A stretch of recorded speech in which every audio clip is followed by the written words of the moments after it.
Boa tarde, eu sou Marco Túlio, estudante de filosofia na graduação na Universidade Federal de Minas Gerais. E venho aqui hoje falar sobre o dilema em Ésquilo, presente em Coéfras e Eumênides. Primeiro eu vou falar da relação entre Eumênides e a Panateneis. Hedlund identificou as vestes púrpuras em Eumênides com os mantos usados pelos meteicos na procissão da Panateneis. E aqui está a citação dos versos 1028 a 1031, na tradução de Jatorrano, das Eumênides. Adornadas com vestes púrpuras, dai-lhes honras e jorrai luz de fogo, que este benévolo convívio da terra doravante brilhe eventos viris. Então, é identificado a relação entre Atenas falar sobre as vestes púrpuras e os mantos usados pelos meteicos na procissão, que a gente vai identificar nos próximos slides, com a possibilidade do julgamento de Orestes no final de Eumênides e as Panateneis teriam ocorrido na mesma época, nos mesmos dias. Primeiro Mommsen e depois Hedlund, com mais confiança, sugeriram que as tochas e o canto, choro feliz, traduzido do grego, evocam a noite do festival, que geralmente precede a procissão principal, a qual começa com a primeira luz. Tem mais uma citação aí na tradução de Jatorrano, dos versos 1042 a 47. Na vinda, com tocha de fogo voraz, alarideai agora nesta canção. Entre tochas, eterno pacto de moradia com os cidadãos de Palas, o onisciente Zeus e Porção consentiram. Alarideai agora nesta canção. Então, mais um fator que é identificado dessa relação de ter acontecido nos mesmos dias o julgamento final de Orestes com a Panateneis. E agora os dois fatores que são preponderantes para essa relação são as tochas, que são comuns na procissão principal das Panateneias, e o canto. Então fica evidente, mais uma vez, por meio das tochas e da canção, que a Panateneias, o julgamento que acontece de Orestes na Eumênides, acontece na mesma época, sendo que as tochas e a canção precedem a procissão principal. Outros fatores que contribuem para essas evidências de que o julgamento de Orestes e a Panateneis ocorrem na mesma época é que tanto os julgamentos comuns e a Panateneis acontecem nos 3 últimos dias lunares do mês Hecatombion, para a gente fim de julho e início de agosto, nos dias 27, 28 e 29. Vou ler aqui outra citação de Weaver, presente na página 561. Portanto, a cena final de Eumênides reflete o padrão de costume e do festival que era familiar para os atenienses, no fim da trilogia de Ésquilo, assim como no final do mês Hecatombion, o julgamento acompanhado pelos espíritos vingativos dão lugar a uma contente celebração cívica. Então, esses 3 dias que são considerados tristes e amaldiçoados devido aos julgamentos, se tornam alegres e purificados com a Panateneis e os sacrifícios em honra aos deuses. Portanto, a cena final de Eumênides reflete o padrão de costume e do festival, que era familiar para os atenienses. No final da trilogia de Ésquilo, assim como no final do mês Hecatombion, o julgamento, acompanhado pelos espíritos vingativos, dão lugar a uma contente celebração cívica. Esses 3 dias, que são considerados dias amaldiçoados e tristes devido aos julgamentos, se tornam alegres e purificados, com a Panateneis e o sacrifício em honra aos deuses. Então, o fim de Eumênides, que acontece o fim do julgamento de Orestes, em que ele é absolvido, é a transição de dias amaldiçoados, dias tristes de julgamentos em tribunais, para dias alegres, em que a Panateneias vai acontecer. E agora eu passo para o tema central da apresentação, que é o dilema na Coéfras e Eumênides. Vou aqui apresentar Passo agora para a parte principal da apresentação, que é o dilema presente em Coéfras e Eumênides. Eu vou abordar praticamente 4 dilemas que acontecem dentro da obra. O dilema ético-moral, sócio-religioso, sócio-político-religioso e o dilema sob o olhar das fúrias, Eumênides. Então, em primeiro lugar, vou abordar o dilema ético-moral presente na pessoa de Orestes. Vou ler aqui os versos presentes em Coéfras, na tradução de Atorrano, dos 299 a 304. Orestes fala: muitos desejos convergem nesse ponto, as ordens do Deus, o grave luto pelo Pai, e ainda oprime a carência de recursos, e os cidadãos mais gloriosos dos mortais, evasores de Troia, com o celebrado espírito, não estarem assim sobre duas mulheres. Esses motivos são inteiramente e completamente convencionais e determinados pelos papéis na sociedade, que acabam por implicar em obrigações para com estados familiares e com a própria vida. Então, são esses motivos os quais Orestes tem para matar sua mãe, Clitemnestra. As ordens do Deus, o grave luto pelo pai, a carência de recursos e não estar sobre duas mulheres, o que mostra um pouco da característica patriarcal da sociedade. E aqui embaixo eu deixo mais uma passagem da obra Coéfras que mostra o momento em que Pílades lembra Orestes de que ele havia jurado para Apolo de que iria matar sua mãe, Clitemnestra, no momento em que ele escutava o oráculo de que ele deveria realmente assassinar sua mãe. Nos versos 900 a 903, Pílades fala: onde nos porvir os vaticínios de Loxias dados em Delfos e os fiéis juramentos têm por hostis a todos, mas não aos deuses. Ou seja, Pílades estava falando com Orestes de que ele deveria matar a sua própria mãe, pois havia feito o juramento a Apolo e tinha escutado o oráculo deste deus também. Fica claro que os deuses influenciam nessa decisão de Orestes matar a sua mãe, Clitemnestra. Outro motivo também que mostra para Orestes que ele deveria matar a sua mãe é o sonho de Clitemnestra, que é abordado na obra Eumênides. O sonho de Clitemnestra é o símbolo de Ésquilo que dá conta do matricídio. Ele toma o sonho como um comando para a realização do matricídio e não só como um símbolo de afirmação de seu eminente ato. E aqui do lado esquerdo eu deixo a passagem dos versos 526 a 535 de Coéfras, na tradução também de Atorrano. Orestes fala: soubeste o sonho de modo a contá-lo exato? O coro responde: pareceu-lhe parir serpente. Ela mesma fala: Orestes, e aonde vai terminar e concluir a fala? Coro: atou com faixas como a uma criança. Orestes: e que nutria o recém-nascido monstro? Coro: ela mesma lhe deu o seio num sonho. Orestes: e como ficou ileso o úbere sob o horror? Coro: sorveram-se com leite coágulo de sangue. Orestes: essa visão não lhe poderia vir em vão. O que mostra essa passagem em conjunto com essa citação de Lawrence é que o sonho vem para mostrar a Orestes de que ele realmente deveria matar a sua própria mãe, assim como o oráculo em Delfos também veio para mostrar que ele deveria realizar o ato.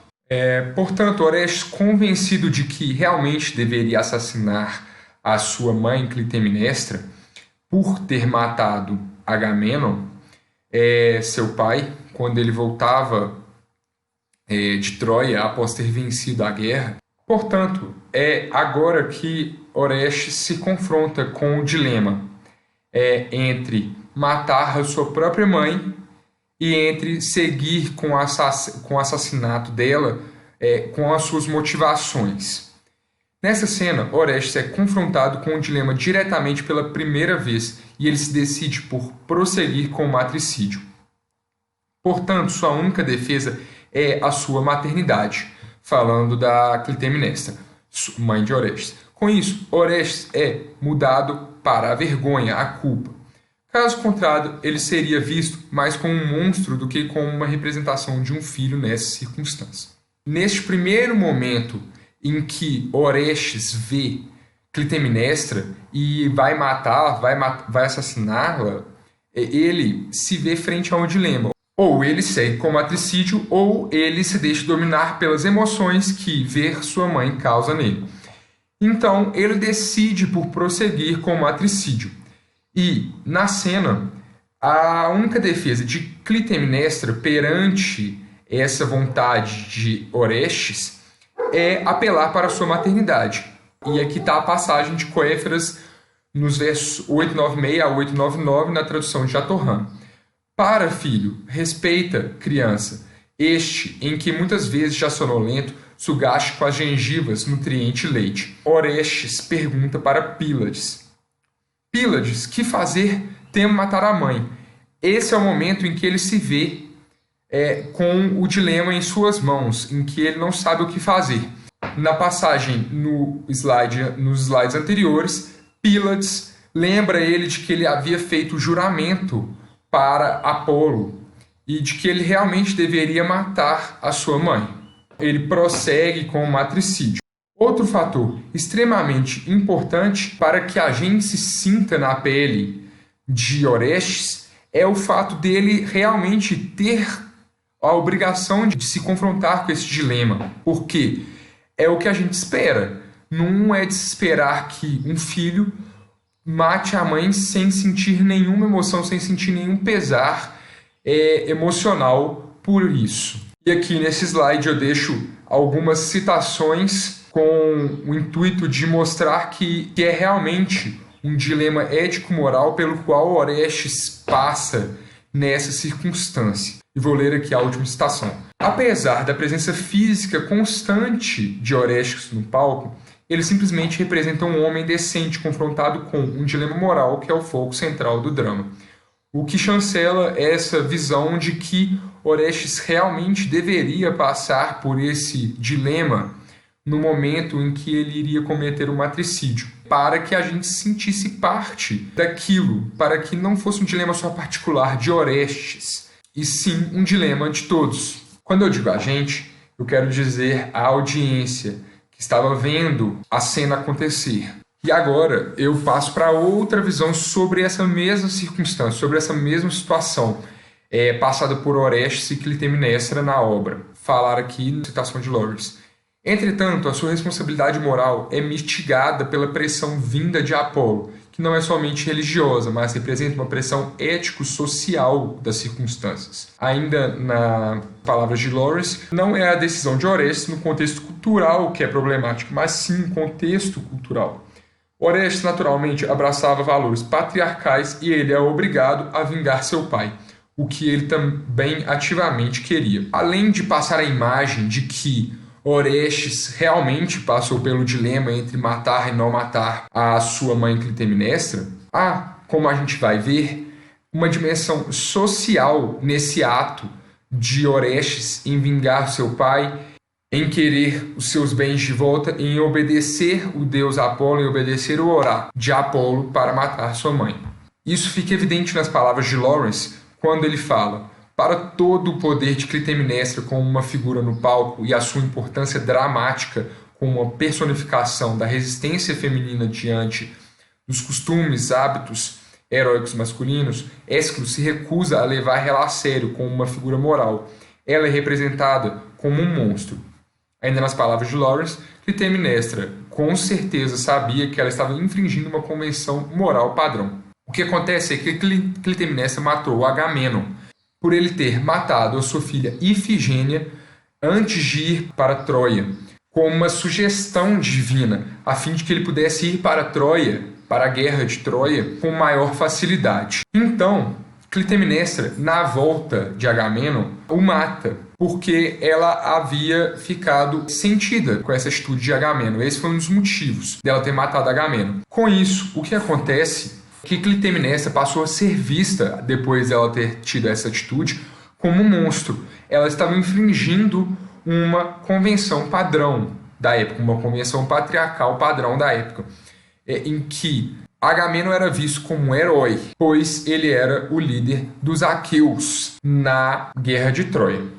Venho trazer agora mais argumentos que chancelam esse patriarcalismo presente na sociedade grega antiga. Mas as fúrias atacaram apesar de Orestes ter proclamado que o matricídio não foi realizado sem justiça. E sua mãe era odiada pelos deuses, um miasma, assassina de pai. Orestes fala em Coéfras nos versos 1026 a 1028 da tradução de Jatorrano. Ainda lúcido, anuncio aos amigos e digo: matei a mãe, não sem justiça. Patricida, poluência, horror dos deuses. Vem mostrar que realmente era entendido o matricídio cometido por Orestes, depois de realizado, foi entendido como justo pela visão da sociedade grega.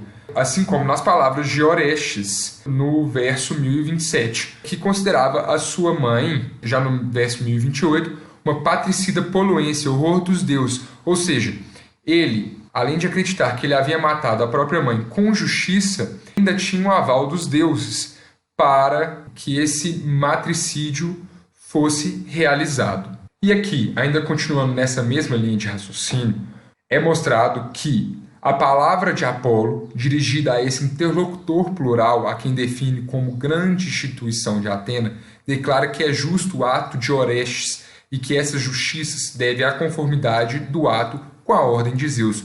Ou seja, essa chancela do matricídio de Orestes para com sua mãe realmente vinha das divindades. E aqui eu vou ler os versos 614 e 615 de Eumênides na tradução de Jatorrano sobre essa citação que acabei de ler. Ante vós, grande tribunal de Atena, digo o justo, adivinho, não mentirei. Essas são as palavras de Apolo para o tribunal. Então, Apolo, apoiado nos mandamentos de Zeus, nas ordens de Zeus, é confrontado pelo Corifeu, que o interroga sobre o que parece ser uma falha e ruptura nessa unidade interna da hierarquia divina. A falha e ruptura reside em não atribuir nenhuma honra à mãe, quando no dizer de Apolo, Zeus ordena a vindicta em nome do pai. E, nas palavras do Corifeu, nos versos 1042 e 1047, na tradução de Jatorrano, em Eumênides, Zeus, como dizes, deu este oráculo preservando Orestes vingar o pai sem ter em conta a honra à mãe?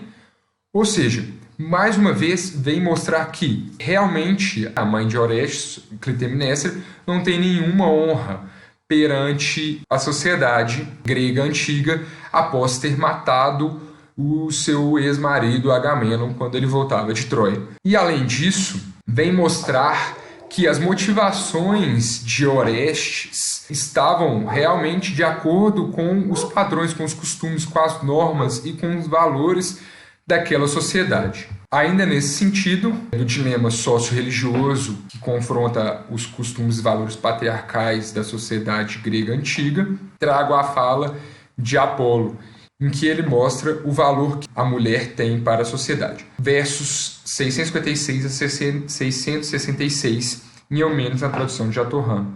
Apolo, isso direi, e sabe que direi a verdade. Não é denominada mãe quem gera o filho, nutriz de recém-semeado feto. Gera-o quem cobre, ela hospeda, conserva o germen hóspede, se Deus não impede. Eu te darei uma prova desta palavra. O pai poderia gerar sem mãe, eis por testemunha a filha de Zeus Olímpio, não nutrida nas trevas do ventre, germen que nenhuma deusa geraria. Assim, trago aqui a interpretação de também Jatorrano, que diz esse argumento que a mãe não é genitora, mas nutriz a alheia semente. A mãe nutre, mas não gera. Conserva o gêmen, se algum deus não impede. O pai é o genitor. Para comprovar esse argumento de que o pai poderia gerar sem mãe, Apolo apresenta como testemunha a filha de Zeus. Isso evidencia, mais uma vez, que os deuses chancelam esse valor patriarcal da sociedade grega. Isso chancela, mais uma vez, os valores patriarcais presentes na sociedade grega antiga, em que, tanto no mundo divino quanto no mundo humano, o homem realmente sobressai em seu papel perante a mulher. A mulher tem a função de apenas carregar a criança de um pai. E Apolo, para provar isso, destaca como exemplo na própria Atena, que é gerada só por Zeus. Agora eu faço essa mescla entre o dilema social e político, sempre entremeado pelo religioso dentro da obra de Ésquilo. Na função de arconte-rei a presidir a sessão do tribunal, após todos terem votado, Palas Atena anuncia o seu voto a favor de Orestes. Justifica-o pela sua afinidade de seu próprio ser com a função de pai de Zeus. Estabelece a regra de que, em caso de empate, a vitória cabe ao acusado Orestes. E essa passagem é evidenciada nos versos 734 e 740 em Eumênides, na tradução de Jatorran. Atena então fala: eis minha função, decidir por último, depositarei este voto a favor de Orestes. Não há mãe nenhuma que me gerou. Em tudo, fora núpcias, apoio o macho com todo ardor, e sou muito do pai. Assim não honro o lote de mulher, que mata o homem guardião de casa.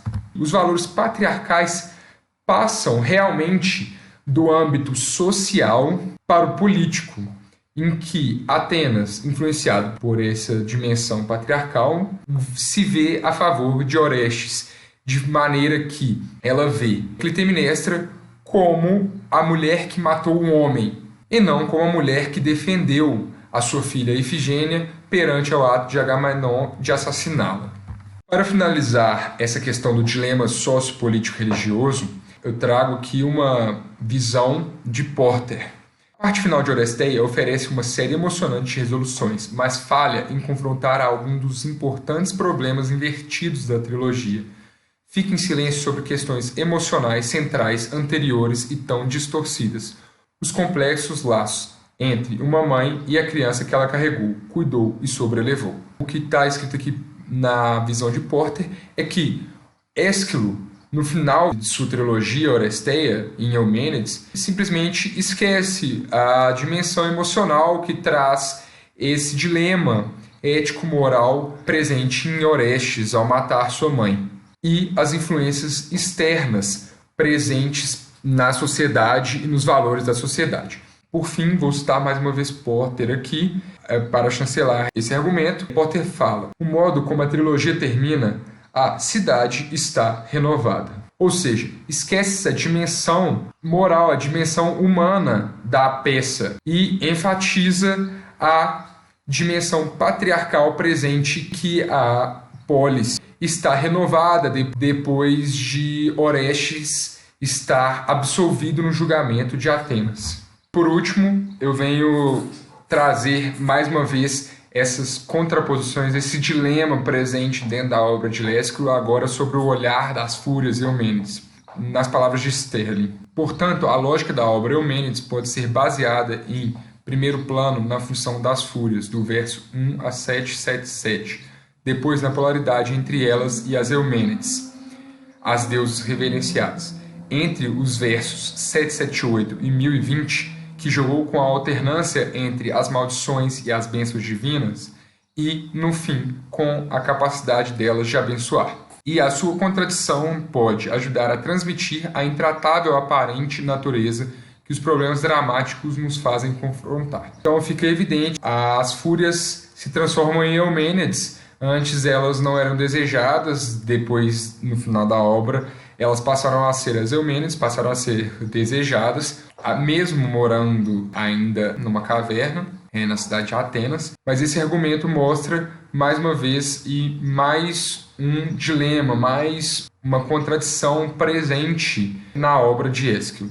E agora, para concluir, eu vou trazer mais uma vez uma citação de Sterling, que diz: são ações realizadas nos próprios momentos de declaração, ações essas que desfazem a oposição entre jogar com a atuação e a real atuação. Ficando evidente assim que é possível realmente a gente se colocar, a gente se entender dentro daquela obra. Quando eu digo a gente, é a audiência. Não que a gente mesmo agora, nos dias de hoje, não possa também se ver dentro daquela obra, dentro daquela trilogia.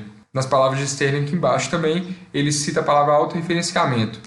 É possível fazer um autorreferenciamento da gente dentro da própria obra, ou da nossa sociedade, dos nossos dilemas sociais, religiosos e ético-morais atuais dentro da própria obra.